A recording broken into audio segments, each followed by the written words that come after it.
Hola, bienvenidos al debate de France 24. Soy Santiago López González. Chile va a las urnas el próximo domingo en unas elecciones presidenciales históricas por la coyuntura en la que tienen lugar.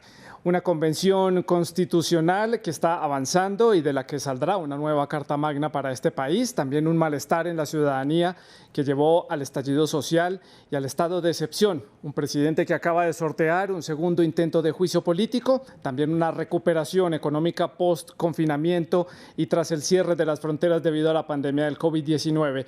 Y también una alta y, bueno, así visto desde afuera, como exitosa vacunación a nivel internacional. También una serie de candidatos, 7 en total, que no superan los márgenes necesarios para tener la intención de voto, por lo que será necesario ir a una segunda vuelta. Eso es lo más seguro, lo que dicen las encuestas. Estos son los candidatos que están aspirando para llegar al Palacio de la Moneda. Veamos algunos de ellos, o veámoslos a ellos al completo mejor. Gabriel Boric es de la coalición Apruebo Dignidad, José Antonio Cast del Partido Republicano, Sebastián Sichel de Vamos Chile, también está Yasna Proboste de Nuevo Pacto Social, Franco Parisi del Partido de la Gente, Marco Enríquez Ominami del Partido Progresista y Eduardo Artés de la Unión Patriótica. 2 de ellos pasarán a esta segunda vuelta presidencial en Chile. Para analizar este tema hemos invitado a Gonzalo Müller. Él es director del Centro de Políticas Públicas de la UDD, está en la ciudad de Santiago, la capital chilena. También está con nosotros Darío Quiroga, analista político experto en sociología y ciencias políticas y también asesor de comunicaciones. Él también se encuentra en la ciudad de Santiago, en la capital chilena. Y aquí en el estudio de France 24 está con nosotros José Manuel Rivas. Él es profesor de ciencia política de la Universidad San Buenaventura de la ciudad de Bogotá, en Colombia. Ustedes, nuestros televidentes, también pueden participar en este debate. Dejen todos sus comentarios y sus preguntas. Lo pueden hacer a través de las redes sociales. Nos encuentran en Facebook, en Instagram, también en Twitter. Estamos como @France24_ES. Les recuerdo cuál es la etiqueta, es numeral el debate F24. Esperamos todos sus comentarios y preguntas relacionadas con este tema. Comienzo entonces a preguntarle a nuestro invitado, Gonzalo Müller, en Santiago, en la capital de Chile, ¿qué tanto está en juego en estas elecciones? De alguna manera, muchos las han calificado como unas elecciones inciertas y muy abiertas, porque rompe con esas 2 caras de la moneda a la que estaban habituados los chilenos a la hora de votar. Así es, y yo creo que la incertidumbre es una palabra importante para describir estas elecciones, no solo por el resultado, sino por el cambio que van a significar. Ahora, ya pareciera, si uno mira las encuestas, la expectativa está puesta en que los 2 grandes bloques no pasen a segunda vuelta. Es decir, tanto lo que en algún minuto fue la concertación, a la nueva mayoría, a través de hoy día representada la candidata Yasna Proboste, no llegue a la segunda vuelta. Lo mismo el candidato del oficialismo, Sebastián Sichel, ¿no? También por primera vez no pasarían a segunda vuelta, marcando un cambio en un eje que se ha venido construyendo en la sociedad chilena de lo nuevo versus lo viejo, y en este caso son las 2 alternativas vistas como nuevas, son aquellas que estarían liderando en el caso de Gabriel Boric y José Antonio Cast. Pero no solamente está ese eje operando, también hay un eje que tiene que ver con el estallido social vivido el 2019, donde ha producido un cambio importante en la política chilena. No olvidemos, Chile inició a propósito de ese estallido social un acuerdo nacional por una reforma, avanzar hacia una nueva constitución, que terminó en un plebiscito constitucional el año 2020, en octubre del 2020, y finalmente en elecciones convencionales, ¿no es cierto?, en mayo de este año, y esa es una convención constitucional que está trabajando.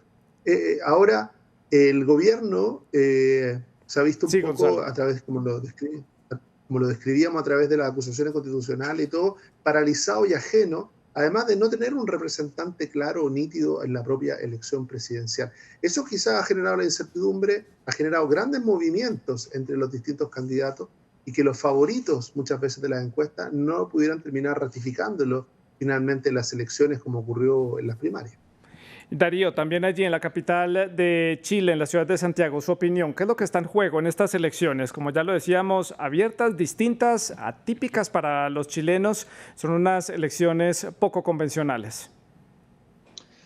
Sí, son unas elecciones poco convencionales. Hay una gran pregunta. De hecho, hay preguntas muy contradictorias. Yo creo que alguien podría pensar que son las elecciones más importantes de los últimos años, porque el ciclo desde el 18 de octubre del 2019, desde el estallido social chileno, obviamente que ha hecho que todo cambie radicalmente. Solo en estos últimos 2 años se fue por el caño la Constitución del 80 de Pinochet, la dictadura. Prácticamente se ha terminado con el sistema económico de las AFP, de los fondos de pensiones. O sea, ha habido cambios sustantivos. Entonces uno podría pensar, son unas elecciones tremendamente importantes.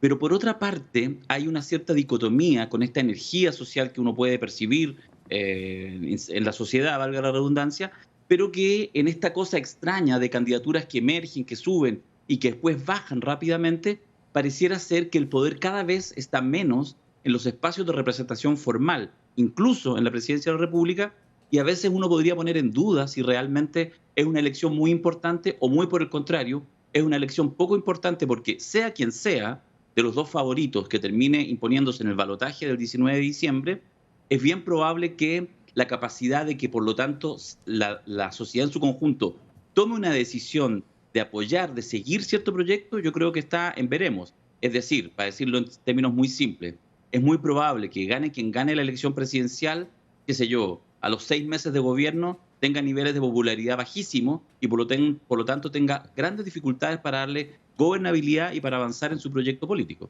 Sí. Y aquí en el estudio de France 24, José Manuel, lo que veíamos de Chile y lo que estábamos habituados era un país muy organizado, un ejemplo para la región, un país con una economía pujante, saliendo adelante. Y lo que vemos ahora es que el país, o por lo menos los ciudadanos, quieren un cambio por completo del modelo económico, del modelo político que tiene el país. Y eso también está en cierta forma en juego, porque el presidente que llegue le va a tocar esta nueva constitución que está siendo redactada. ¿Estamos ante la apertura de un verdadero Chile, este Chile que tiene esta gran división social, y simplemente salió a la región así de un momento a otro con el estallido social, o este es un país que siempre ha tenido estas características y simplemente estalló de un momento a otro? Mi lectura sobre la situación chilena es que Chile, desde la transición a la democracia, ha vivido una especie de situación excepcional con un corsé que estableció la dictadura de Pinochet con la Constitución de 1980 y sobre todo con el sistema electoral con distritos binominales que obligó a los partidos políticos y al sistema de partidos, naturalmente en Chile, pluripartidista, pluralista, a organizarse por ese sistema electoral en dos grandes coaliciones. A partir de la reforma de 2015, creo que empiezan los cambios en Chile y Chile, como país, empieza a desplegarse de ese corsé, que no solo era en términos de partidos, sino también un corsé en términos políticos y económicos, ya que la dictadura de Pinochet fue capaz de dejar el proyecto de país cerrado en los siguientes décadas, ¿no? Y esto ha ido cambiando con estas reformas que se hicieron. También a veces no se menciona, pero la reforma del año 2012 de Piñera, con el voto que pasó de ser obligatorio a ser voluntario y el censo de ser voluntario a ser automático, también cambió las circunstancias, ¿no? Y repartió de nuevo las barajas en términos de los equilibrios entre los partidos.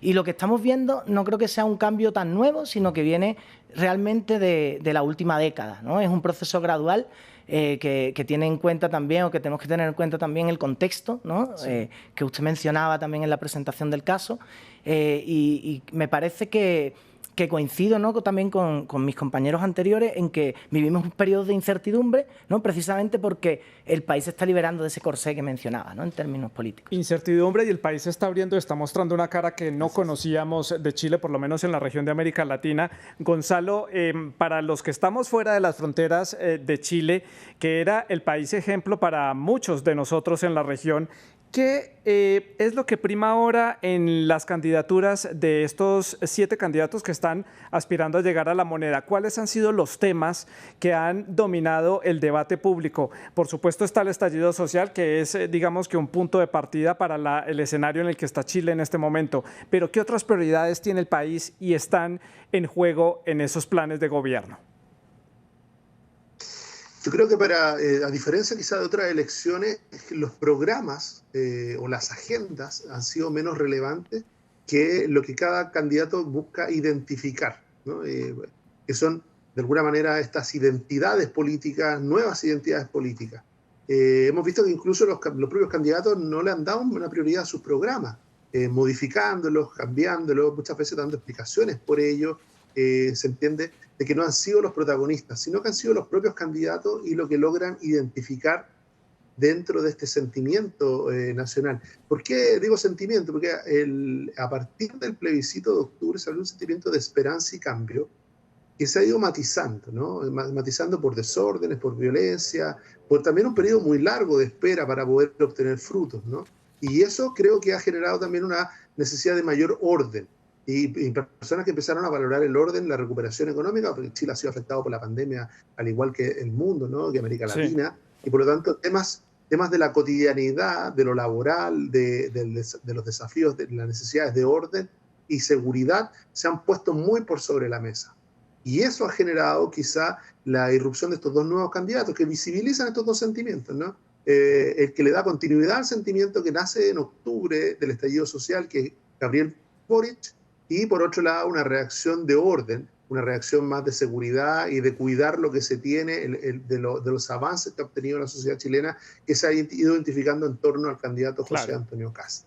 Lo que no hay que olvidar, sí, es que a pesar de que ambos candidatos lideran las preferencias, ambos lo hacen con porcentajes bastante bajos. Sí, para llevar a mi siguiente pregunta, Gonzalo, que si precisamente esta falta de tener unos programas estructurados que de verdad muestren soluciones a los reclamos de la sociedad chilena, está llevando a esta apatía electoral que se está percibiendo desde ya con una baja intención de voto, o que muchos de los encuestados en las calles de las ciudades chilenas no saben por quién votar. Así es, yo creo que hay dos fenómenos que explican eso. Primero, que ha ido creciendo mucho el tipo de elector que ya no tiene identificación en el eje izquierda-derecha tradicional, no tiene identificación partidaria tampoco, y por lo tanto está muy sujeto a inclinarse de acuerdo a los temas que estén en la agenda política o en la agenda pública. Por eso los debates entre los presidenciables han adquirido mayor importancia que en elecciones anteriores. Esa información es un tipo de elector que las últimas 2 semanas termina definiendo su voto y muchas veces sorprendiendo al sistema político en general y a la lógica política tradicional, sí, ¿no? De ordenamiento izquierda-derecha. Darío, teniendo claro este panorama que nos explica Gonzalo, con estos ciudadanos que todavía no han definido por quién van a votar, básicamente los indecisos, como se les llama pues ya literalmente, y la baja participación que ha marcado Chile en las últimas elecciones, ¿cuál va a ser la pieza clave entonces para definir ese balotaje el 19 de diciembre? ¿Ese grupo de indecisos o ya están muy marcados quiénes van a votar por Kast y por Boric, que son los que posiblemente puedan pasar a esa segunda vuelta? A ver, yo discrepo de algunos de los fundamentos que se plantean. Voy a partir por el final. A mí me parece que el resultado, digamos, de la elección del balotaje prácticamente sin duda alguna va a inclinarse por Gabriel Boric, porque de alguna manera es quien representa de mejor manera, sin ser él un símbolo del estallido social, pero evidentemente es de esta nueva izquierda joven que ya emergió hace algunos años atrás, que ha copado y que de alguna manera representa esta sensación de cambio. Lo cual, por supuesto, no implica que sea una cosa lineal ni que sea una carrera corrida. Pero quiero decir, por ejemplo, yo creo que más que apatía, lo que pasa es que está muy variable, porque hay una expresión, y eso uno incluso puede entenderlo sistémicamente, hay una energía que libera el estallido social y que incluso con el fenómeno de la pandemia posterior cuesta que cuaje, entre otras cosas porque el propio sistema le cuesta cómo procesar esa energía o derechamente a veces limita esa energía. Deja ponerte solo un ejemplo para que se entienda. En mayo recién pasado se eligieron los constituyentes, los delegados para redactar la nueva constitución, la que va a reemplazar, y se hizo un sistema político, un sistema electoral, un sistema de elección para elegir 155 delegados, que es la misma cantidad del Parlamento. Se utilizaron los mismos distritos, que son 28 a nivel nacional, pero se hicieron 3 cambios fundamentales. Se permitieron que se inscribieran listas de independientes, se hizo una elección paritaria, 50% y 50%, y se hicieron escaños reservados para pueblos originarios, indígenas. Esos 3 cambios lograron que se generara una representación nunca antes vista que fue valorada por moros y cristianos. Sin embargo, 6 meses después, cuando estamos ahora a puertas de la elección de un nuevo parlamento, los mismos 155 no se hizo ningún cambio y se va a elegir de la manera antigua, sin paridad, sin listas de independientes, sin escaños reservados. Es una muestra más, como todavía estamos en un proceso de corcoveo donde la clase política, muchos sectores, yo diría especialmente la derecha, pero no solamente ellos, hacen, de alguna manera, intentan contener los cambios que seguramente se van a dar. Por lo tanto, yo creo que más que una apatía, hay mucha variabilidad en la elección de los candidatos. Importante este punto que nos explica Darío. José Manuel, estas conversiones y cambios que ha hecho Chile, que nos explicaba él, esto de cierta forma sirve también de ejemplo para otros países en la región, para América Latina, para otros países que también tuvieron diferentes manifestaciones ciudadanas a lo largo del año pasado, después del estallido social en Chile, caso Colombia, por ejemplo. ¿Cómo puede servir esta experiencia que está viviendo Chile, este despertar, esta apertura para otros países de la región? Chile en 2019, ¿no?, pues fue el iniciador, ¿no?, de los movimientos de protestas en América Latina. Sin embargo, considero que el contexto de Colombia es diferente porque, a diferencia de Chile, Colombia sí tiene una constitución que surge en un proceso constituyente, ¿no?, con iniciativa popular, una constitución además que tiene un fuerte contenido social. En cambio, la constitución chilena venía de la dictadura de Pinochet y había pues una querencia histórica, ¿no?, por cambiar la Constitución, por iniciar un proceso constituyente, algo que no creo que se traduzca en Colombia, ¿no? Los puntos que veo en común en este sentido entre los dos países es sobre todo un cambio en los principales protagonistas de las contiendas políticas, ¿no? Mientras que en Chile estamos viendo como las coaliciones tradicionales ahora las encuestas las posicionan fuera del balotaje. En cambio, en Colombia, también en las encuestas preelectorales que estamos viendo, vemos a candidatos que también pues, son ajenos, ¿no?, a los partidos tradicionales colombianos y a las coaliciones políticas tradicionales y que están, ¿no?, punteando en las encuestas y en este sentido creo que la traducción difícil, como dice el compañero anterior, no difícil, pero en el sistema político de los cambios sociales, sobre todo se da a través de los partidos y de la transformación en el sistema de partidos. Insisto con ese tema. Hago la ronda a la inversa para avisarle a mis compañeros en el máster. Voy entonces con Darío en la ciudad de Santiago y quiero que hablemos de los candidatos, los que han sobresalido en los últimos días, después de esos debates televisivos que fueron muy comentados allí en Chile, por supuesto. Y hablo de José Antonio Kast y de Gabriel Boric.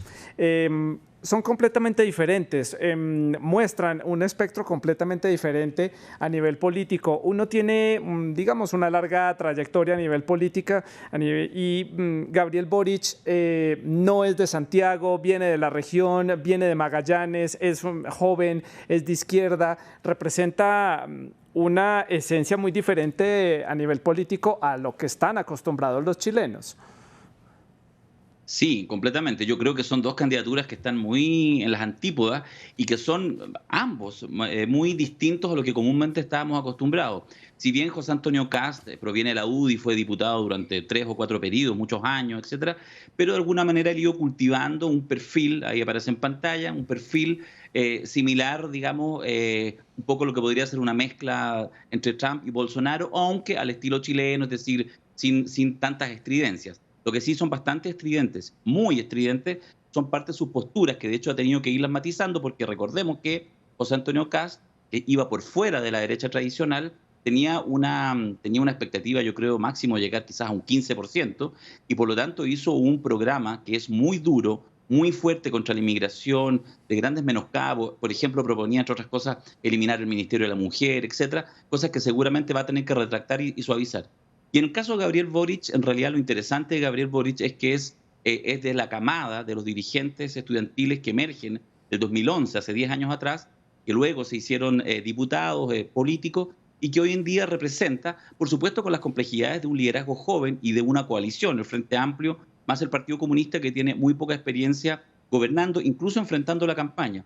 Por lo tanto, yo creo que ha sido en realidad dos alternativas de contraste, y va a ser, yo creo, sí, lo digo más allá de mis propias preferencias y mi mirada un poco más profunda, lo digo que sí va a ser, yo creo, bien extraño estar en algunos días más, con el 99% de probabilidades, enfrentados a una segunda vuelta con dos candidatos que son bastante, digamos, que tienen una distancia ideológica unos con otros bastante grande. Yo no diría extremos, porque en el caso de Gabriel Boric es una izquierda bastante moderada, con un pasado en la calle, etcétera, pero que hoy en día sus propuestas son bastante moderadas, no así Kast, que yo sí lo calificaría más de ultraderecha, pero la distancia entre ambos indudablemente no es la que estábamos acostumbrados cuando se elegía entre candidatos de centro, centro-izquierda y de una derecha democrática más liberal.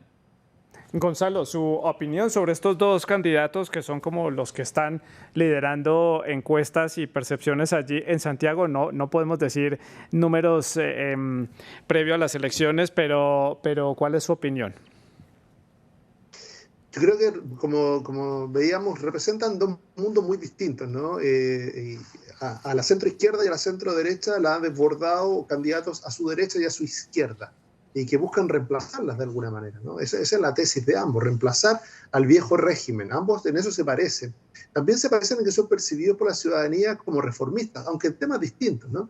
El reformismo de izquierda siempre es macro, ¿no? Parte de la Constitución y va bajando. En cambio, el que ofrece Kast es un reformismo que tiene que ver con la cotidianidad, con la vida diaria, con darle más seguridad, mejor trabajo a las personas, más garantías, es más de lo cotidiano. ¿Cuál de los dos va convergiendo? Yo creo que ambos, para poder ganar, de alguna manera, polarizaron su discurso. Y es por eso que no es casual de que ambos hayan relativizado sus programas, ¿no? En el caso de Gabriel Boric, la presencia del Partido Comunista en su alianza lo polariza, ¿no? Y genera dudas, y para mucha gente eso es lo que lo mueve hacia la extrema izquierda. No él propiamente, sino su compañía. En el caso de José Antonio Kast, le ocurre algo similar, ¿no? En su programa también estaba escrito como un programa para polarizar, ¿no? Muy radical, muy de propuestas de blanco y negro, y por lo tanto lo más probable es que ambos, de concretarse a una segunda vuelta, lo que vamos a ver es cómo van a tratar de moderar fuertemente no solo su programa, sino también su mensaje, ante ahora ya no la obligación de triunfar frente a sus alternativas del pasado, ¿no? Del antiguo régimen, de la centroizquierda y centroderecha, sí. Cada uno, sino que ver cómo logran consolidarse hacia el futuro. Ahora ya van a haber dos candidatos del nuevo Chile, por decirlo así, y las personas van a empezar a mirar cuál va a ser más capaz de cumplir con lo que ofrece, cuál de los dos le da más seguridad y cuál se parece más a las necesidades que tienen hoy día. José Manuel, aquí en el estudio de France 24, veamos el panorama de la región. Así como Chile tiene estas dos diferentes tendencias en estos dos candidatos que posiblemente sean los que pasen a esta segunda vuelta, la región de América Latina y particularmente América del Sur también está un poco en cierto balance con gobiernos de izquierda y gobiernos un poco más de derecha o de ultraderecha si nos vamos hasta Brasil y lo que fue el gobierno Trump que cambió a principio de año en Estados Unidos. Chile, ¿en dónde lo podemos encajar con estos dos candidatos dependiendo de quién gane? Como ¿en qué parte del rompecabezas podría entrar? Bueno, en América Latina la verdad es que en los últimos años está ocurriendo un fenómeno vinculado sobre todo a la matriz productiva, ¿no? A partir de la crisis de los precios del petróleo de 2014, 2013, 2014, hubo un deterioro de la opinión pública hacia las instituciones, especialmente hacia los gobiernos, y en América Latina, que son sistemas presidencialistas, hacia la figura presidencial, ¿no? Y esto inició un proceso que ya no está tan claro en cuanto a los giros ideológicos, ¿no? En los 90 todo el mundo tenía claro que América Latina había girado a la derecha con el neoliberalismo, en los 2000 hacia la izquierda, ¿no? Con los gobiernos progresistas, más o menos radicales. En cambio, a partir de esta crisis de los precios del petróleo, hay un territorio en disputa, ¿no? En términos políticos, donde las elecciones son cada vez más disputadas en segunda vuelta, ¿no? Lo hemos visto en el caso de Argentina en 2 ocasiones, lo hemos visto también en Perú. En Colombia no lo hemos visto todavía tan disputada la segunda vuelta, pero seguramente el año que viene esté también bastante disputada, o eso se prevé, ¿no? En los sondeos.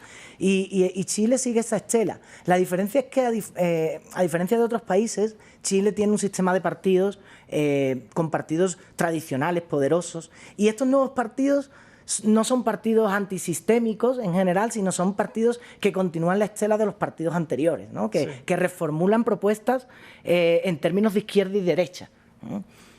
Por ejemplo, Kast realmente es parecido en España a Vox, es una escisión, ¿no? De la UDI. Sí. Y en el caso de Boric viene de los movimientos sociales, de abajo, pero cuando llegan a instancias institucionales se moderan, ¿no? Un parecido también a lo que ocurrió en España con Podemos, ¿no? Sí. Me parece que el caso de Chile en términos internos se asemeja más a España, incluso a algunos países europeos, en este sentido, en cómo se organizan los partidos, que incluso a los países latinoamericanos vecinos, que aunque tienen esa lógica polarizante, los partidos políticos tienen naturaleza sustancialmente diferente. Muchas veces antiprogramática, también el estilo, ¿no?, de hacer política mucho más, podríamos decir, demagógico, ¿no? Mientras que en Chile cualquier candidato, incluso la extrema derecha, mantiene la calma, ¿no?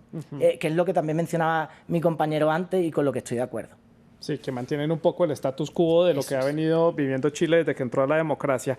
Quiero preguntarle a Gonzalo sobre el candidato que llegue a la presidencia, que llegue al Palacio de la Moneda. ¿Tendrá que ser, digamos, una especie de gobierno de transición? ¿Cómo lo ven ustedes? Porque la Carta Magna nueva que entre en funciones allí en Chile lo hará dentro de esta nueva administración. ¿Puede ser un periodo presidencial de pronto más corto? ¿Puede que sea un periodo presidencial completo y que sea el encargado de hacer muchas más modificaciones más allá de ese plan de gobierno que está planteando? ¿Qué piensa usted? Bueno, primero, yo creo que sí, parte de la incertidumbre tiene que ver eso, ¿no? Finalmente el proceso constituyente terminó cruzado por la elección presidencial y parlamentaria, es decir, el proceso constituyente que ya va a avanzar en su parte más sustantiva, ¿no?, a aprobar normas en enero del próximo año, va a enfrentar de que en marzo va a haber un nuevo presidente y un nuevo Congreso, ¿ah? Y probablemente con un alineamiento político diverso o igual. Si es igual, va a haber una sincronía, ¿no? Va a haber un alineamiento entre la convención, por ejemplo, Gabriel Boric, y un Congreso también con gran presencia de la izquierda. Eso lo podría simplificar, pero también puede ocurrir, no es descartable, ¿no? Parte de la incertidumbre es que gane José Antonio Kast, termine ganando la presidencia y quede desalineado. Él es un gran crítico del trabajo de la Convención Constitucional y por lo tanto va a usar ese argumento, el haber sido elegido con mayoría absoluta, también como un elemento de presión sobre el trabajo de la propia Convención Constitucional. Va a haber un choque de legitimidades y va a haber de alguna manera un choque de poderes. Ahora, hay un fenómeno que yo creo que se va a mantener en la política chilena, es que ya los últimos 2 mandatos, pero sobre todo se ha producido un fenómeno que es el presidencialismo, que es nuestro sistema, pero de minoría parlamentaria. Y por lo tanto se produce ahí un bloqueo entre la mayoría de opositora en el Congreso y una mayoría en el Ejecutivo de distintos signos. Eso no logró ser resuelto de buena manera en este periodo y quizá en el próximo, vamos a tener un Congreso aún más fragmentado donde ninguno de los candidatos presidenciales más potentes va a tener una mayoría por sí mismo, sino que en alianza con otros. Y hay un último factor que no lo hemos mencionado, pero yo creo que también no lo podemos dejar fuera, porque es parte de lo que está ocurriendo en la sociedad y en el sistema político chileno. Hay una gran desconfianza hacia la política, una gran crítica hacia la política, y eso ha provocado que hay un candidato, Franco Parisi, que cataliza ese antisistema político, ¿no? Esa crítica tan dura hacia la política. Y lo hace de una manera bastante eficiente a través de las redes sociales. Claro. Es bastante anómala la situación porque él ni siquiera ha estado en Chile, nunca. En toda su campaña presidencial, la está dirigiendo a través de las redes sociales desde Estados Unidos, desde Alabama, donde reside. Y él ha logrado capturar. Yo creo que más que ponerle atención a la figura de Franco Parisi, hay que ponerle mucha atención a ese 10% que lo puede situar en un tercero o cuarto lugar, que va a ser clave en una elección o en una segunda vuelta estrecha. Claro, ¿qué va a pasar con ese 10%? Sí. Me quedan ya pocos minutos para finalizar el programa. Darío, rápidamente quiero que también responda a esta pregunta, la que le hacía a Gonzalo sobre el futuro de la Constitución, dependiendo de esa nueva Constitución, dependiendo del candidato que llegue, y si este puede ser un presidente de transición que haga verdaderamente los cambios para dar un nuevo reinicio de Chile con esa nueva Constitución. Sí, te respondo de inmediato. Solamente déjame decir que lo que señalaba José Manuel hace un instante atrás, respecto al parecido con la política española, donde probablemente muchos lo miramos, es efectivamente como si la segunda vuelta que se prevé fuera entre Vox y Podemos, y se hubieran dejado en el camino a los populares y al PSOE. Yo creo que es interesante como imagen. Lo que tú me preguntabas, sí, yo creo que de hecho tengo la sensación de que la segunda campaña de Gabriel Boric, la segunda vuelta al balotaje, probablemente pondrá foco en aquello y probablemente será el talismán para poder ganar ese balotaje, que es justamente el enorme peligro que corre el proceso constitucional con la presidencia eventual de José Antonio Kast. Si Kast llega a la presidencia, seguramente hará una jugada a lo Trump y por lo tanto pondrá todas sus cartas para que el plebiscito de salida que debiera escenificarse a finales del próximo año sea rechazado y por lo tanto impedir que una nueva constitución llegue, y seguramente utilizará todo el aparato del Estado para que eso suceda. Ese peligro que es real, que está latente porque está explicitado por el propio candidato José Antonio Kast, será probablemente el que construya las mayorías en torno a Gabriel Boric, es lo que humildemente pienso. Sí. Bueno, me quedan ya pocos minutos para finalizar el programa. Quiero que hagamos conclusiones y comienzo con José Manuel aquí en el estudio sobre lo que puede pasar este domingo, posibles escenarios y también, si usted alcanza a decirme muy rápidamente, un rápido balance del presidente Piñera. Muy bien. Bueno, el escenario, yo diría que, como hemos hablado desde el comienzo del programa, es de incertidumbre. Sí. Es cierto que lo más seguro, lo más probable, vistas las encuestas antes de que se prohibieran la publicación, es que pasen estos dos candidatos de los que hemos hablado hoy, Boric y Kast.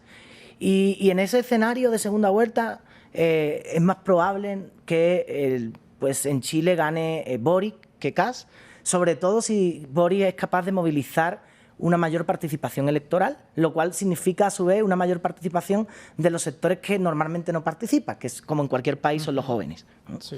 Y luego, sobre el balance de Piñera, Piñera ha tenido un segundo mandato muy complejo, ¿no? Ha vivido las protestas sociales, no las gestionó demasiado bien, ¿no? Con unas represiones que desnudaban las herencias autoritarias del sistema político chileno que había heredado de la dictadura. Y además le tocó enfrentar una pandemia como a otros gobiernos latinoamericanos y siempre, como hemos estado viendo, enfrentar las pandemias no rinde electoralmente hablando, ¿no? Sí, y por no eso le funciona a ninguno de los gobiernos de turno. Ni siquiera haciendo bien el tema de las vacunas. Y siendo un país líder en la vacunación. Me queda un minuto de programa, 30 segundos, Gonzalo, sus conclusiones. No, yo creo que primero, vuelvo al concepto, la palabra incertidumbre va a estar muy presente tanto en el resultado como en el significado.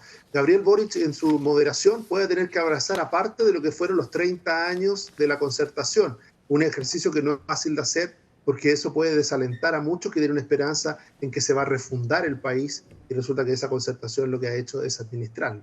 Y por otro lado, José Antonio Kast también tiene que moderarse, también tiene que dar señales y tiene que ver qué pasa con él y con su relación con Sebastián Sichel, que era el candidato del oficialismo, si logra o no ir sumando apoyos más allá de aquellos que ya tiene. Darío, rápidamente, 30 segundos su conclusión. Nada, solamente que me parece que hay una crisis, lo señalaba de hecho Gonzalo, una crisis de confianza, de legitimidad del sistema político que tiene quizás la joya de la corona es la presidencia. No hay poder en la presidencia por sí mismo. Vamos a tener un presidente en un mes más, vamos a definir cuáles son los dos candidatos en segunda vuelta que competirán, pero eso solo define parte de la ecuación. Lo importante es cómo es capaz de toda esta energía que se ha proyectado en los últimos años, volver a dotar de legitimidad al sistema político para que la presidencia realmente sirva para llevar adelante transformaciones. A Darío, a Gonzalo y a José Manuel aquí en el estudio de France 24 les agradezco por haber estado con nosotros en el programa, haber analizado este tema para nuestra audiencia. Ustedes pueden seguir dejando todos sus comentarios y preguntas en las redes sociales. Siga con nosotros, sigan France 24.